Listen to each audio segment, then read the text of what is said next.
Welcome back, ladies and gentlemen, to College Hoops Tonight. Once again, I am your host, Austin Samuels. Today, we are moving on with our preview series. We've got the Pac-12 preview. The Pac-12 should be a good conference in basketball this year. And with that, let's hop right into it.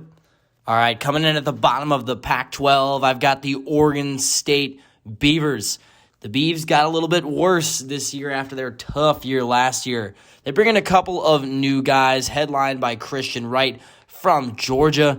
However, they lost their top three leading scorers, including Jared Lucas and Deshaun Davis, through the transfer portal. This team really is not going to be very good.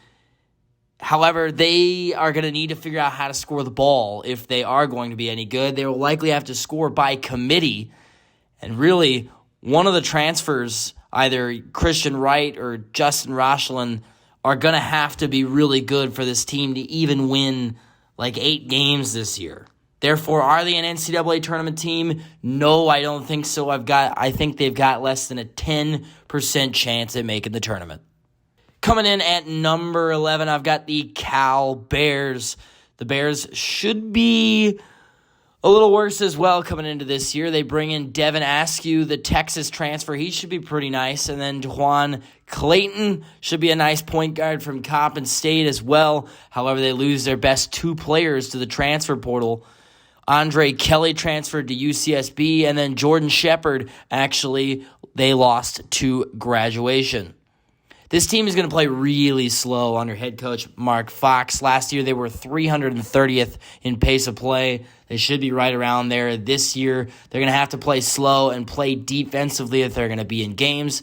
And juniors, Jalen Celestine is going to have a big breakout year if they're going to be any good this year. Now, are they an NCAA tournament team? No, I don't think so as well. I've got them at around a 10% chance. Moving on to number 10 in the Pac-12, I've got the Utah Utes. Got a lot of talent coming in and out of Salt Lake this year, including Ben Carlson, brother of Brandon Carlson, who is a teammate of his now. Gavin Baxter from BYU and Mike Saunders of Cincinnati. He should be the best addition to this squad. They lose a couple of guys to the transfer portal as well. This team, once again, they're going to hang their hat on playing slow and playing defensive basketball. That's kind of a theme for a lot of these teams at the bottom of the Pac-12.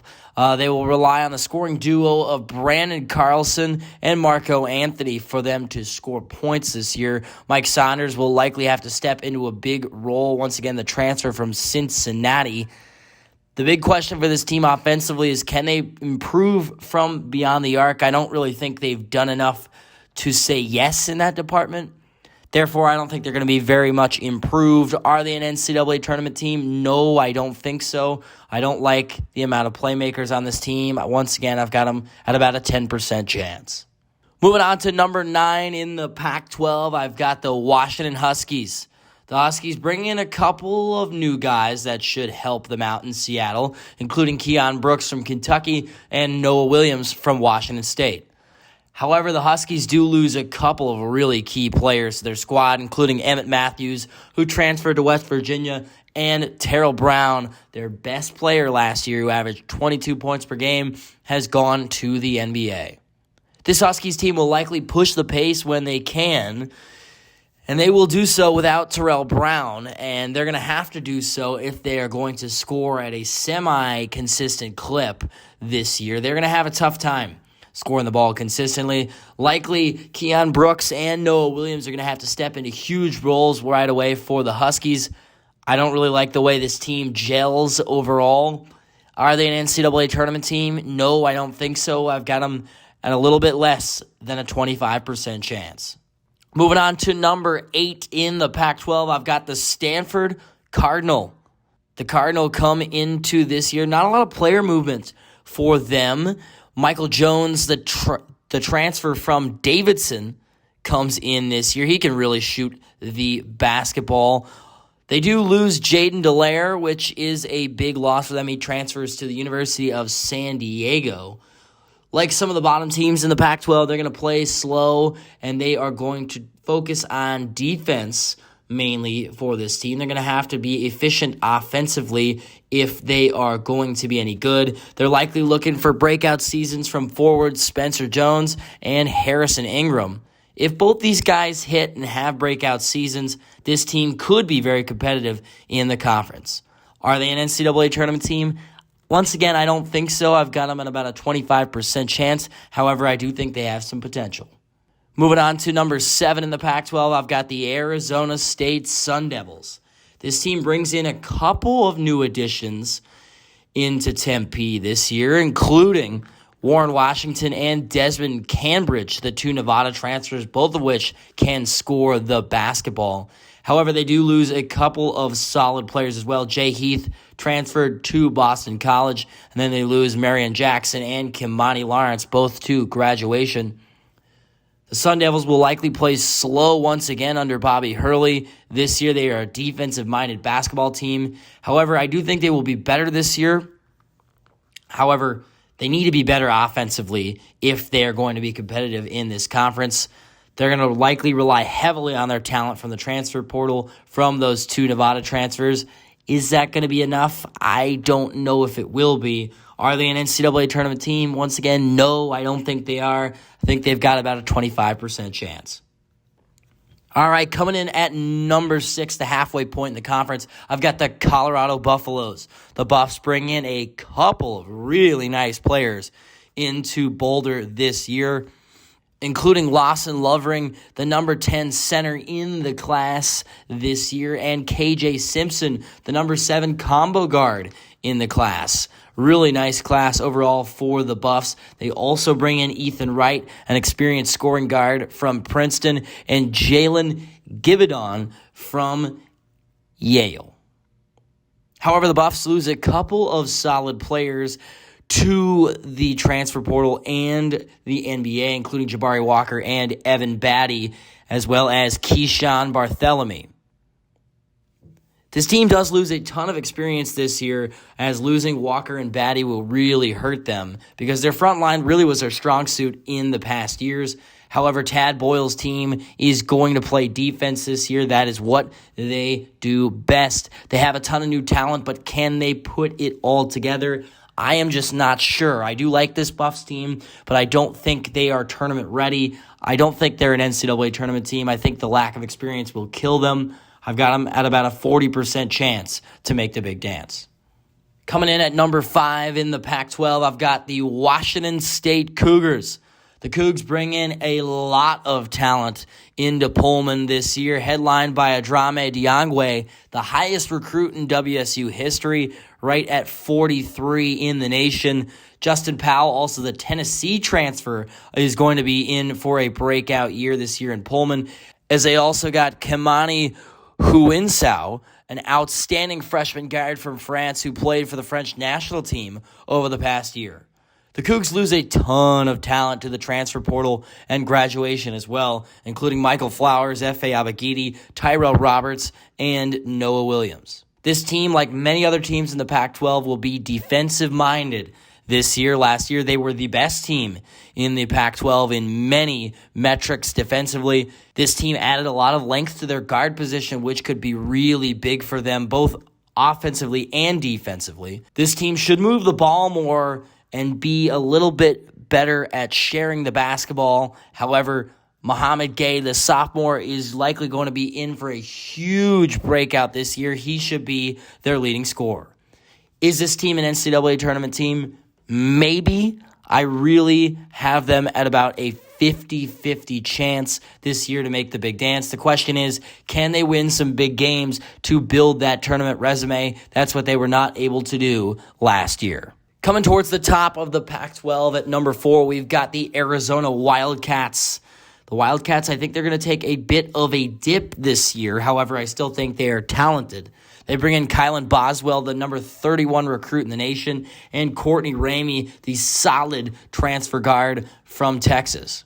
However, this team loses a ton of talent to the NBA, including Benedict Mathurin, Christian Coloco, and Dalen Terry, all going to the next level. This team, once again, they're going to want to play fast. That is what the Wildcats do, which is good for the Pac-12 because there are so many teams who want to slow it down. The Wildcats were 9th in pace last year, and they're likely going to push the pace once again to make up for their lack of talent compared to last year. Azuolas Tubelis, Kerr Kriisa, and Courtney Ramey will likely carry the load offensively for this squad. However, can the Wildcats still shoot the three ball? That's the biggest question offensively for them. Are they an NCAA tournament team? Yes, I do believe so. I've got them right around a 5 through an 8 seed. Coming in at number 3, the Oregon Ducks have improved a ton over the offseason, and they should be really good this year. Their additions headlined by Kel Ware, the number 10 player in the nation, and insanely talented center headlines this recruiting class. Tyrone Williams, a talented off guard and the top JUCO scorer in the country. They bring in a couple of solid transfers to Oregon as well. They do lose a couple of solid players, including Davion Harmon, Jacob Young, and Eric Williams Jr. This team has a ton of talent overall. They're likely going to play slow, however, play efficient offense and defense. That is kind of the Oregon Duck way when it comes to basketball. Likely they'll have the best front line in all of the Pac-12 with Kel Ware and N'Faly Dante. They will be terrifying up front for Pac-12 foes. If this new group of guards can come in and succeed, this Oregon team will be really, really good this year. Are they an NCAA tournament team? Yes, absolutely. I've got them anywhere from a 5 through an 8 seed, but their ceiling could be higher. All right, coming in at number 2, I've got the USC Trojans. The Trojans have a huge recruiting class this year, including 3 top 50 recruits. They're going to be very, very talented this year. They do lose a couple of guys to the NBA and to the transfer portal, headlined by Isaiah Mobley and Chavez Goodwin. Likely this team will play slow, efficient offensive basketball and will focus on the defensive end like many other Pac-12 schools this year. They reloaded their freshman class, and that should really help them a ton to fill in some spots that they lost from last year. They're going to be led by seniors Boogie Ellis and Drew Peterson. They will handle a lot of the scoring load for this squad. Is this team an NCAA tournament team? Yes, absolutely. They, once again, are right around a 5 through an 8 seed for the Trojans. All right, and number 1, my team that I've got winning the Pac-12, the UCLA Bruins. Once again at the top of the Pac-12, Amari Bailey, the number 9 player in the country, a combo guard, comes to Los Angeles. Adem Bona, number 16th nationally, a center, coming into the fold as well. This team should be super talented. They do lose Johnny Juzang, probably their best player in the conference, really, has been over the past 2 years, Johnny Juzang. They also lose Jules Bernard, who has been really good for them in his short time at UCLA, and they also lose Cody Riley as well. This team will likely play fast throughout the year and spread the ball out. They're going to rely on Jaime Jaquez and Tiger Campbell to handle the ball handling load for this squad, as well as some of the new freshmen. This team should likely win the Pac-12. I've got them as a Pac-12 championship team. Are they an NCAA tournament team? Yes, absolutely. I've got them right around a 3 or a 4 seed. All right, if you made it this far, thank you so much for sticking with us. We really appreciate all of the support. That is your Pac-12 preview. In the coming weeks, we are going to get into some more fun content. We're going to start doing some sports betting when the season starts up. So if you haven't already, subscribe down below. College Hoops Tonight. You're not going to want to miss a thing. Once again, thank you for watching. I'm Austin Samuels. Have a terrific rest of your day, and good night.